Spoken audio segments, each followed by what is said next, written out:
My fiancé left me a note on my birthday that said I found someone better. I didn't say a word, just left them, made my move, and now they are begging. Hey everyone! Before we jump into today's video, I need your help. We've noticed the channel is losing some traction, and subscribing is one of the best ways you can support us. It's quick, free, and it helps us keep bringing you awesome content. Your support means the world. Let's keep this channel growing together. Thanks so much. Now let's start the video. Hey Reddit. So this happened 6 months ago. I was getting married in a few months. Funny how fast life can flip. One minute you're picking out a venue, the next you're plotting revenge. Buckle up. This one's a little ugly. I, 36 male, work as a civil engineer at a mid-sized firm, and until recently was engaged to Andrea, 31 female.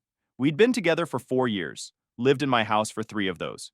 I bought the place after my dad passed away, and left me enough for a decent down payment on a 3-bedroom in a solid neighborhood. Nothing fancy, but the mortgage is manageable, and the yard is big enough for the dog I always wanted but never got, because Andrea claimed she was allergic. I grew up in a blue-collar family. Dad was a plumber, mom was a school secretary. They worked hard to put me through engineering school. Dad always drove an '89 Chevy Silverado that he maintained himself, taught me how to change the oil when I was 12. I still drive my 2010 Tacoma that I bought used with 80,000 miles. Andrea always complained it was too old and not professional enough for client meetings, but I refused to go into debt for a status symbol. When Dad died from a heart attack 5 years ago, I promised myself I'd make something of the opportunity he'd given me. Got the job, got the house, met Andrea at a friend's wedding, and thought I was set. Andrea works in pharmaceutical sales, pulls in around $85,000 plus commission. Between us, we were doing well. Not rich, but comfortable. We had the wedding planned for next summer, already put down $4,000 in deposits. Her parents were covering most of it, but we were contributing what we could. There were signs things weren't right, like when I got that promotion last year and took her out to celebrate. Instead of congratulating me, she spent the whole dinner asking if I'd be getting a company car or an expense account.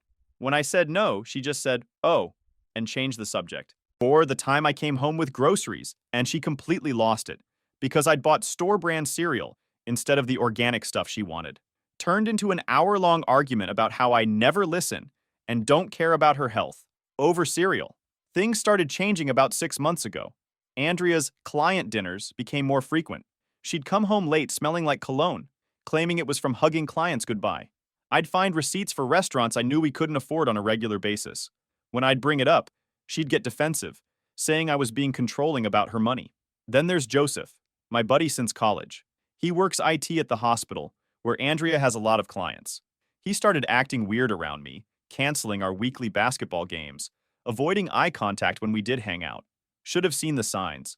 My birthday rolled around last month. I took the day off, planning to relax at home with my cat Max. I'd adopted him from a shelter 3 years ago, a one-eyed orange tabby that Andrea tolerated but never liked. Max had been faithfully following me around the house since the day I brought him home. That morning, while I was making coffee, Andrea made this big show of giving me a wrapped box. "Don't open it until tonight," she said, kissing my cheek quickly. "I've got a dinner meeting with the regional director, but I'll be home by 10 and we'll celebrate." I nodded, set it aside. Another dinner meeting. Whatever. Around 8 p.m., I was sitting on the couch, Max purring on my lap, when I figured I'd go ahead and open it. Inside was a black hoodie with our favorite band's logo. Nice enough. There was a small card. Check the pocket. I reached into the pocket and pulled out a folded piece of paper. Not a receipt this time, a goodbye note. "Victor, I can't do this anymore. The wedding, the house, the whole future we planned, it's not what I want. I found someone who makes me feel alive again. By the time you read this, I'll have already moved my essential things out.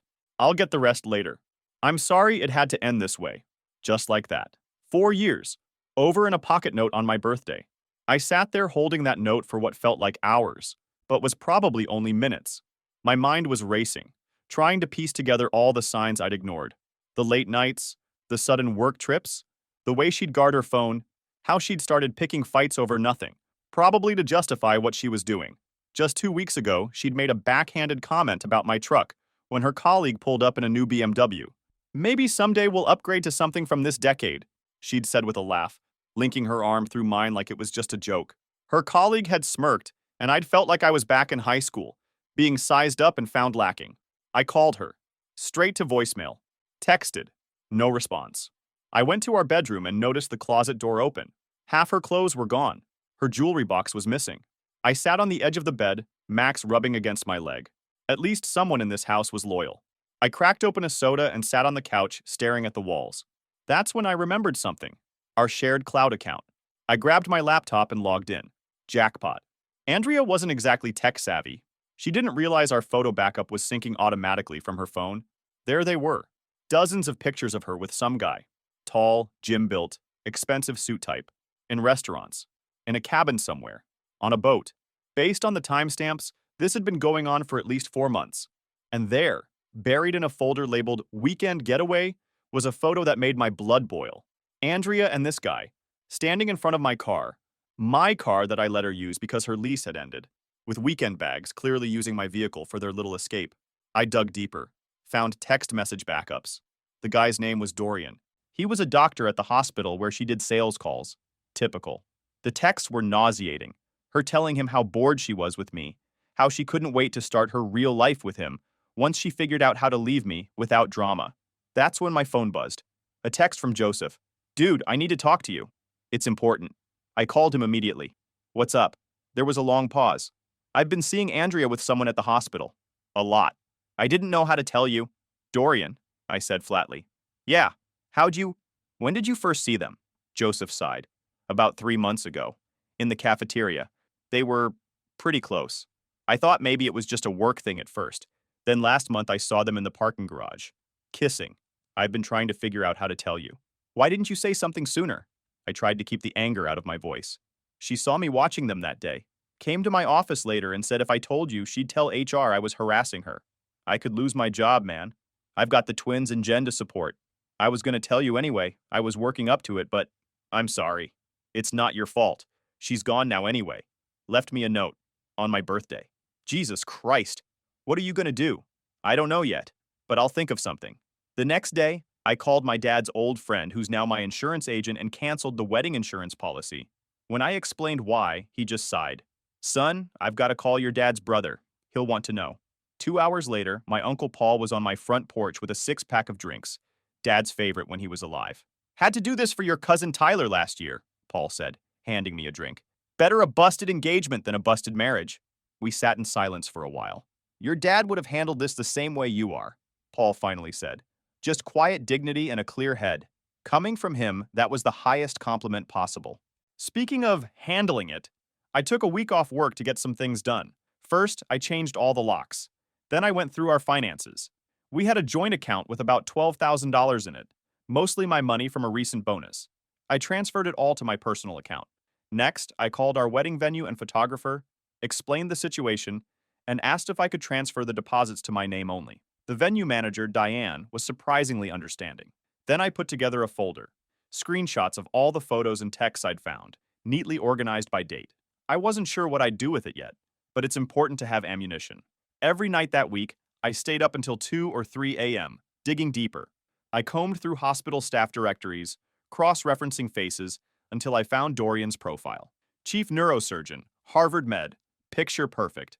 I created a spreadsheet tracking when Andrea's late meetings lined up with his surgery schedule. I found his LinkedIn, noting curious gaps in his employment history.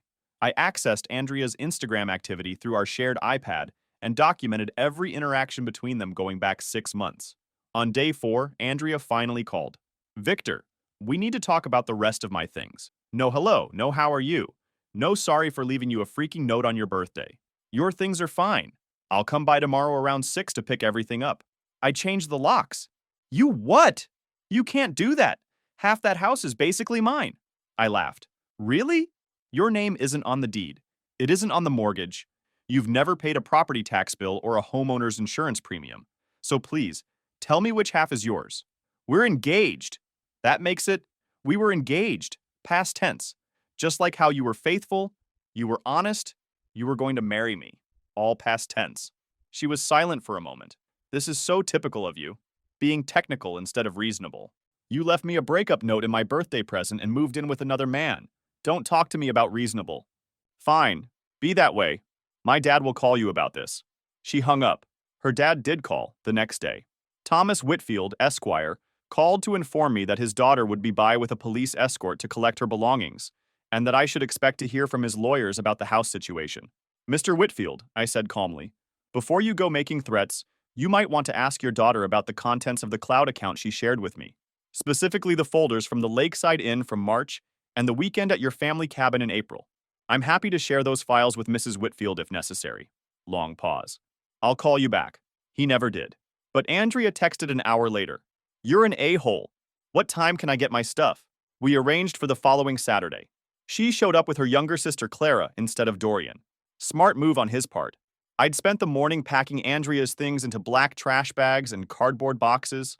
When they pulled up, I was sitting on the front step, Max in my lap, not even looking in their direction. Clara had always been the opposite of Andrea.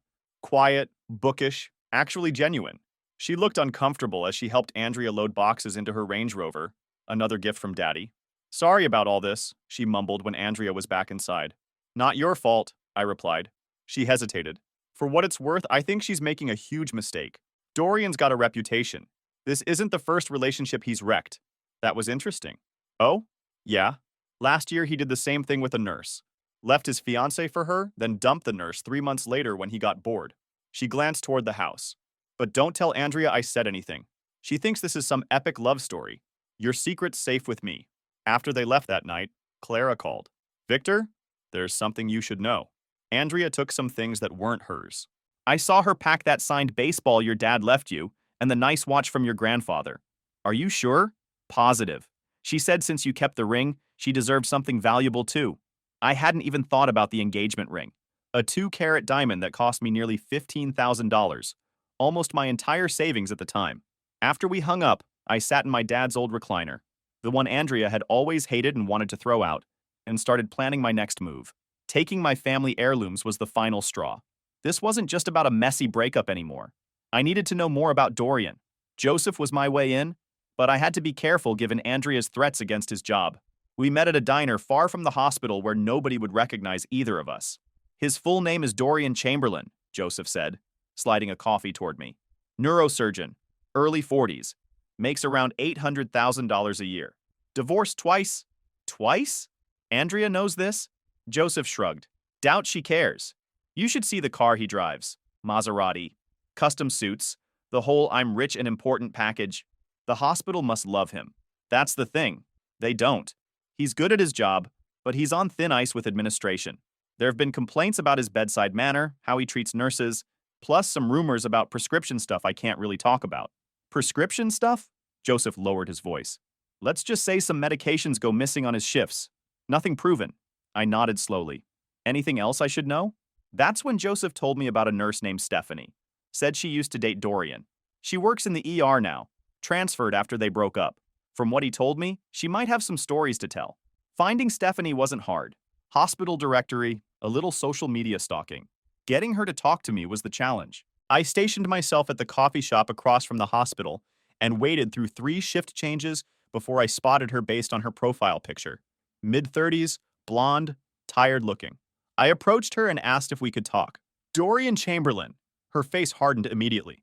I have nothing to say about that jerk. He's with my fiancée now. Or ex-fiancée. That got her attention. Seriously? Let me guess. She works at the hospital? Sales rep? I nodded. Figured. That's his type. Women who look up to him professionally. Makes them easier to control. She grabbed her coffee. Look, I shouldn't be talking about this in public. I just want to understand what I'm dealing with. Fine. 5 minutes. We sat at a corner table. She told me everything. How Dorian had pursued her relentlessly while he was engaged, promised to leave his fiancée, then finally did. 3 months later, he was distant, controlling, started accusing her of cheating when she worked late. When she finally confronted him about pills she found in his locker, he threatened to ruin her nursing career if she talked. The man's a narcissist and possibly an addict, she concluded, but he's protected. His father's on the hospital board. So Andrea's just the latest in a pattern. Exactly. He'll love bomb her, then discard her when he gets bored or she discovers something she shouldn't. She leaned forward. If I were you, I'd be thanking my lucky stars I dodged that bullet. Your ex did you a favor. If you really want to hit Dorian where it hurts, focus on his reputation. It's everything to him. She stood to leave. Good luck. And do yourself a favor, don't try to warn her. People like that have to learn the hard way. As Stephanie walked away, my phone buzzed. A text from Thomas. Meet me tomorrow, 2 p.m. at Riverfront Cafe. Come alone. Andrea's father wanted to meet. This should be interesting. I arrived at Riverfront Cafe 15 minutes early and chose a corner table with my back to the wall, full view of the entrance. Thomas Whitfield was exactly what you'd expect from a corporate lawyer making 7 figures. Expensive suit, immaculate silver hair, the confident posture of someone used to intimidating people. His confident stride faltered when he spotted me already seated, watching him approach. Good. He didn't waste time. I want to discuss your evidence and how we can resolve this situation amicably. The photos, the text messages. You mean the photos of your daughter cheating on me for months? The texts where she plans how to leave me without drama? Or maybe the pictures of them at your family cabin? He flinched slightly at the mention of the cabin. I had no idea they were using the property. Well, they were. Very thoroughly, from the looks of the photos. He cleared his throat, glancing around to make sure no one could hear us. What exactly do you want? My father's signed baseball, my grandfather's watch, both of which she stole when she moved out. That's it? And the $4,000 in wedding deposits that came from my account. He nodded. I'll get your items back. You'll have them by the end of the week. He turned to leave, then paused. For what it's worth, I don't approve of how she handled this. Her mother and I raised her better. As he walked away, I called after him. One more thing. Tell Andrea that if anything else of mine mysteriously disappears, those photos go to your wife, your partners, and anyone else who might be interested. 3 days later, a courier delivered a package to my office.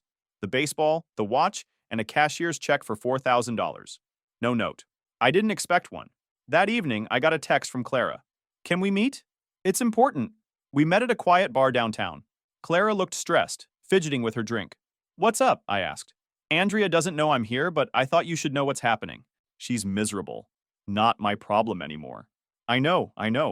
But Dorian's showing his true colors already. Controlling, jealous. He checks her phone, questions her about every male client. Last week he surprised her by showing up at what was supposed to be a business dinner. Again, not seeing how this concerns me.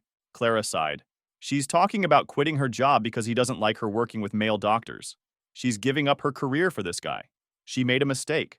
A huge, stupid mistake that she's too proud to admit. You know the real reason she left that note in your birthday gift? She was too cowardly to face you. She knew if she had to tell you in person, she might not go through with it. Why are you telling me all this? Because despite everything, I know you cared about her. Really cared. Not like Dorian, who just sees her as a trophy. She hesitated. And because I've always thought you deserved better than how she treated you. I appreciate your concern, I said carefully. But I'm moving on with my life. I'm good, actually. Of course, she said quickly, looking away. I just thought you should know. As we finished our drinks, I found myself wondering why Clara had really reached out. Was it just concern for her sister? Or was there something more? Either way, the wheels in my head were turning. I now had allies I never expected. Joseph at the hospital, Stephanie with her inside knowledge, and possibly Clara on the inside of Andrea's new life, plus whatever information Thomas might share to keep his wife from finding out about the cabin photos. Over the next weeks, I put my plan into motion. It required patience, which was fine. I had plenty of time now that I wasn't planning a wedding. First step, I reconnected with Craig, a college friend who now worked for the state medical board. Over dinner, I casually mentioned some concerns about a doctor I knew who might have prescription issues. I'm not asking you to do anything unethical, I assured him. Just wondering what the process would be if someone wanted to report suspicious behavior. Craig explained that complaints were taken seriously, especially those involving controlled substances, and would trigger a review. He gave me the details for filing anonymously.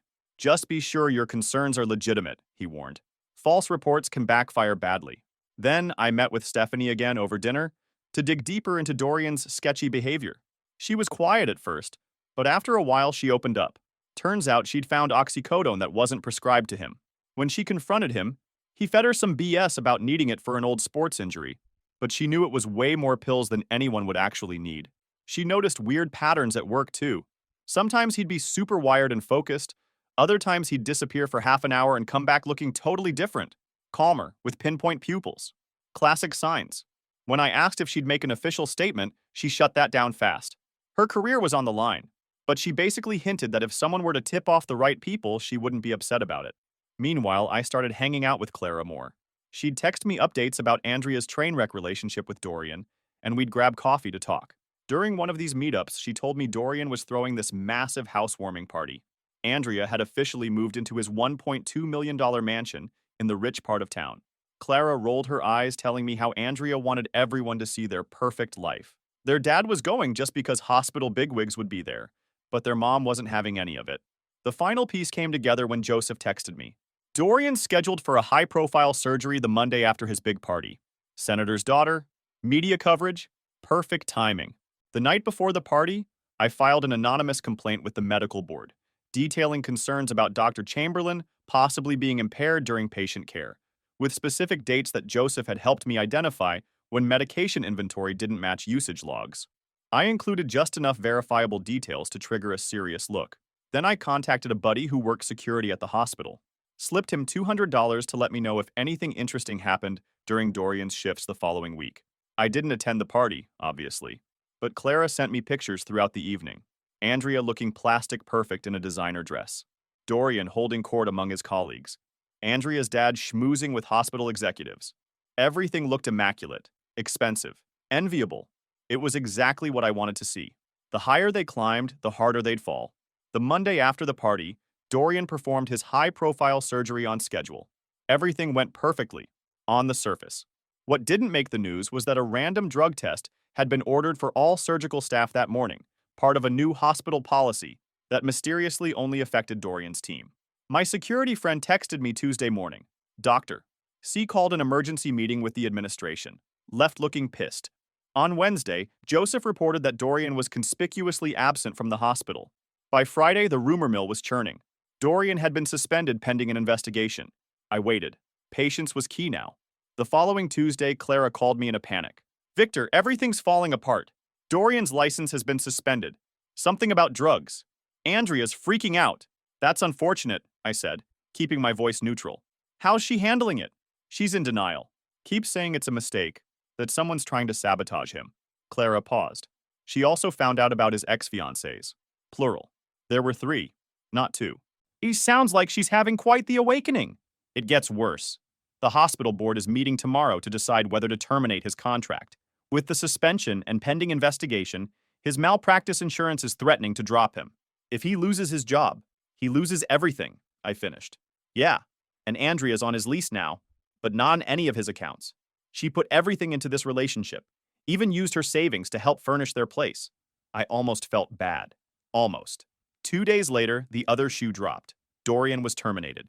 The medical board investigation was proceeding, and according to Clara, he was spiraling, blaming Andrea for his bad luck, drinking heavily, becoming verbally abusive. She finally sees him for what he is, Clara told me over yet another coffee meeting. But she's trapped. She's afraid to leave because he's becoming unstable, and she has nowhere to go anyway. Dad offered to help, but she's too proud to admit she was wrong. I nodded sympathetically, while inside I thought, karma's a bitch. That night around 2 a.m., my doorbell rang repeatedly. Through my newly installed security camera, I could see Dorian swaying on my porch, clearly drunk. I didn't answer. He rang again, then started pounding on the door, shouting incoherently. I calmly called the police, recorded the entire incident, and filed a report the next morning. 3 days later, my mailbox was damaged. The day after that, I noticed one of my truck tires was slowly losing air. I didn't react, just quietly upgraded my security system, added cameras covering every approach to my house, and documented everything meticulously. The next evening, my doorbell rang around 9 p.m. I wasn't expecting anyone. When I checked the security camera, I saw Andrea standing there, makeup streaked down her face. I debated not answering, but curiosity won out. What do you want? I asked through the intercom. Victor, please, I need to talk to you. Just 5 minutes. Against my better judgment, I opened the door but stayed in the doorway, blocking entry. Andrea looked terrible. You were right, she blurted. About everything. Dorian's not who I thought he was. He's been lying about everything. His finances, his past, even his medical issues. And this concerns me how exactly? I made a horrible mistake. The worst mistake of my life. Her voice cracked. I had everything with you. Stability, honesty, real love. And I threw it away for what? Some fantasy that fell apart in months? Again, not seeing how this is my problem. I need help, Victor. Dorian's losing everything. His license might be permanently revoked. The condo is going into foreclosure because apparently he's been leveraged to the hilt. He's drinking constantly, becoming scary. Last night he shoved me into a wall. Sounds like you should call the police, not your ex. I started to close the door. Wait! She put her hand on the door. I have nowhere else to go. My parents are out of town, and Clara's place is too small. I just need somewhere to stay for a few days until I figure things out. I laughed. Actually laughed. You're joking, right? You want to stay here? After what you did? I know I don't deserve your help, but you're the only person who's ever truly cared about me, and Stop. I held up my hand. Just stop. The woman I cared about wouldn't have left a coward's note in a birthday gift, wouldn't have taken family heirlooms out of spite, wouldn't have moved in with another man without a second thought. I was confused. Dorian manipulated me. No, you made choices, adult choices. Now you get to live with the consequences. Her face hardened, that familiar entitled anger surfacing. So that's it? You're just going to leave me with nowhere to go? After 4 years together? Funny how that works, isn't it? By the way, how's Dorian's career going? Heard he had some trouble recently. She stared at me, realization dawning. It was you. You reported him. I shrugged. Someone had to stop an impaired doctor from operating on people. Think of it as my public service. You ruined his life, his career, everything we had. No, his addiction and dishonesty did that. I just made sure the right people were watching at the right time. I leaned closer. And for what it's worth, I had help. Turns out there are plenty of people who've been hurt by you two. Clara, she whispered. She's been feeding you information. And that nurse, Stephanie. People don't like being used and discarded, Andrea. Something to keep in mind for your next relationship. The next day, Dorian showed up again, pounding on my door, clearly drunk at 11 a.m.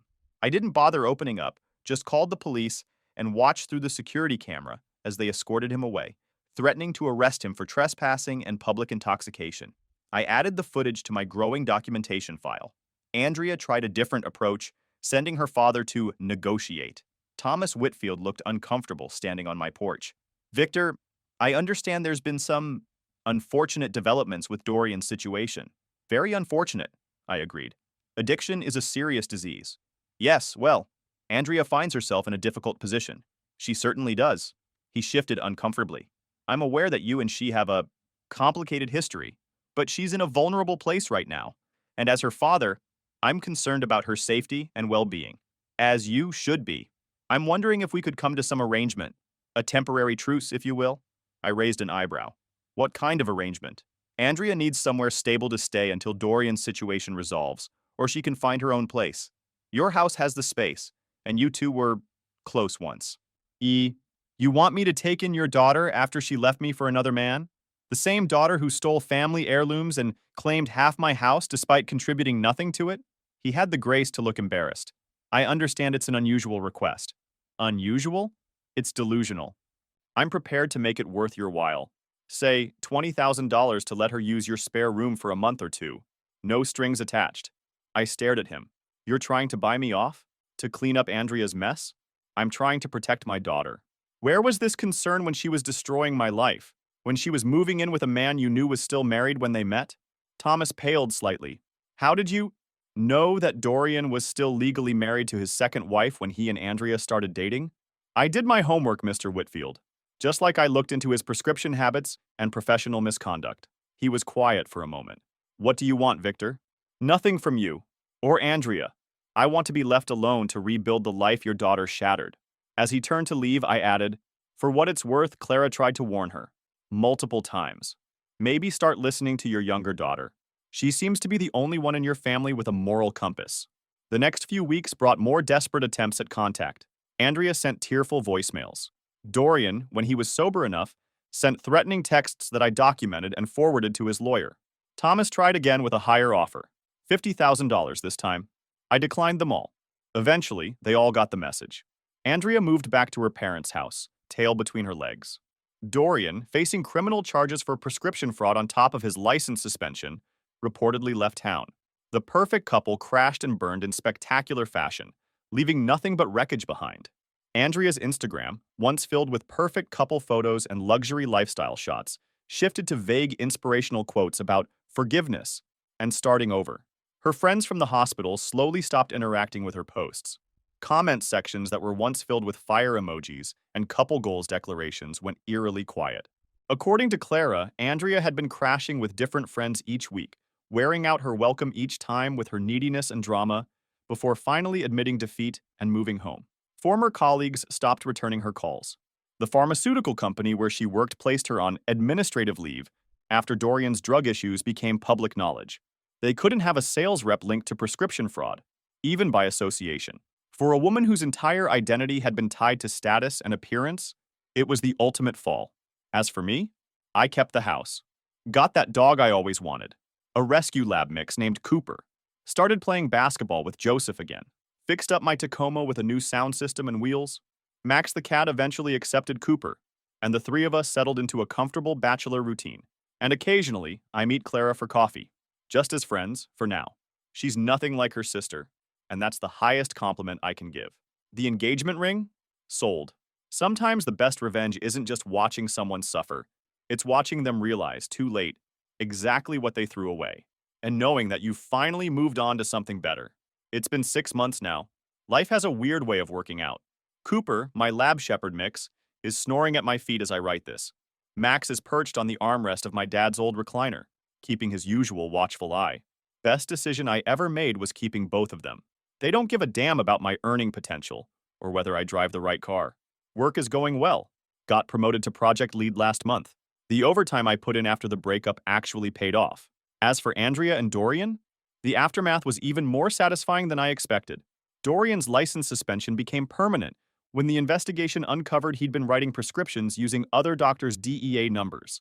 He's facing criminal charges and will likely never practice medicine again. Last I heard from Joseph, Dorian filed for bankruptcy and moved back to his hometown in Ohio.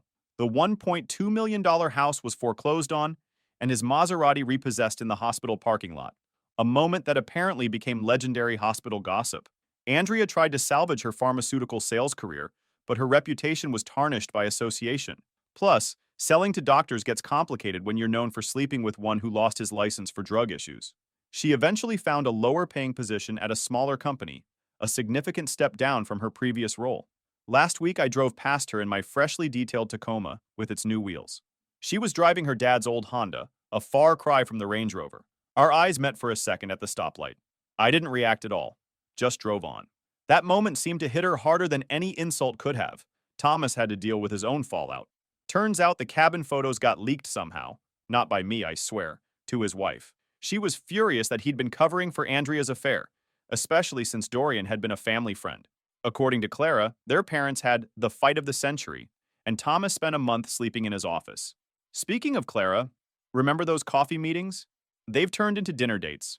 We took things glacially slow, both of us hesitant for obvious reasons. But there's something genuine there that I never had with Andrea. Andrea found out about us 3 weeks ago when she stopped by her parents' place and saw us having dinner with them. The meltdown was epic. Accusations of betrayal. Screaming about how I was just using Clara to get back at her. The whole dramatic package. Clara, who I'd always seen as the quiet one, shut it down with 5 simple words. Not everything is about you. I've never been prouder of anyone. The irony isn't lost on me. Andrea threw away a solid relationship for a fantasy that imploded, while I found something real with someone who was right there all along. Her parents have been surprisingly supportive of us. I think they see it as some kind of karmic balance. So that's it, Reddit. Thanks for reading. Now tell me, boys, how would you have handled it if you were in my shoes?